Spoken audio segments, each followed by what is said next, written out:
Tonight, school districts and other local organizations are pushing back as immigration and customs enforcement raids continue nationwide. According to NBC, a Trump official said that ICE made 1,200 arrests yesterday alone. Last week, the Department of Homeland Security reversed a Biden administration policy allowing ICE to make arrests inside schools and churches. Grand Rapids Public Schools had a meeting tonight to talk about it all. Duncan McLean was there. He heard concerns from parents and school leaders. Duncan.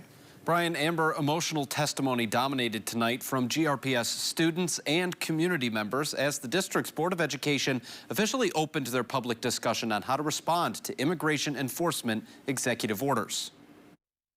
Every day I go to school with the fear that my sisters will get picked up and that I will get picked up. I should not be worried about that. All of the more than 24 public commenters at Monday's Grand Rapids Public Schools Board of Education meeting called for the district to protect students from possible ICE action on school grounds, most campaigning for an official distinction as a sanctuary district. Please, please make these schools sanctuaries. Students won't come to school anymore. Parents will not send their kids to school if it's not safe. I wouldn't. Following public comment, the work session began as the board considered how to proceed. First, they established facts about their current policies and procedures. We never will or have collected information on the immigration status of our students or staff. People just cannot walk into buildings and start to demand information on people. The only legal paperwork that would compel the district to act is a judicial order signed by a judge. Without that, we do not confirm enrollment or attendance of students. In the next 2 weeks, all frontline staff that would interface with ICE if they visited a school will undergo mandatory training for that situation.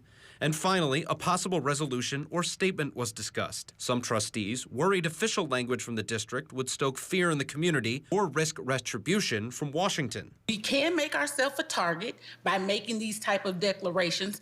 And the fact of the matter is we do have a fiduciary responsibility to make sure we're protecting all children. And that we also have a fiduciary responsibility to make sure we don't jeopardize our funding. I do agree we need to strike a balance of not instilling fear in our community, but I think that the Trump administration has already done that enough.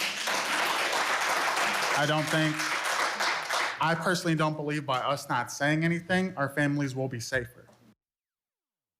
Trustee you heard there airing concerns about funding made it clear a number of times during the meeting that those concerns don't necessarily mean that she's opposed to a public resolution. She just wanted to make sure that it was discussed, as one of President Trump's executive orders says that any, quote, sanctuary jurisdiction could lose access to federal funding. The next chance to see the products of this work session is at the board's next regular meeting, scheduled for February 10. Brian?